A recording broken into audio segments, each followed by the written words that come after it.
Praise the lord. హల్లెలూయా. ప్రతిరోజు దేవుని కృపావార్త కొరకు ఎదురు చూస్తున్న నా ప్రియమైన దేవుని బిడ్డలకి నా వందనాలు.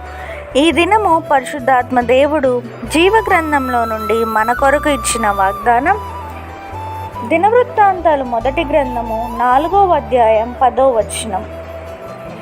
ఎబ్బేజు ఇశ్రాయేలీల దేవుని గూర్చి మొరపెట్టి, నీవు నన్ను నిశ్చయముగా ఆశీర్వదించి నా సరిహద్దును విశాలపరిచి నీ చెయ్యి నాకు తోడుగా ఉండ దయచేసి నాకు కీడు రాకుండా దానిలో నుండి నన్ను తప్పించుము అని ప్రార్థింపగా దేవుడు అతడి మనవి చేసిన దానిని అతనికి దయచేసెను.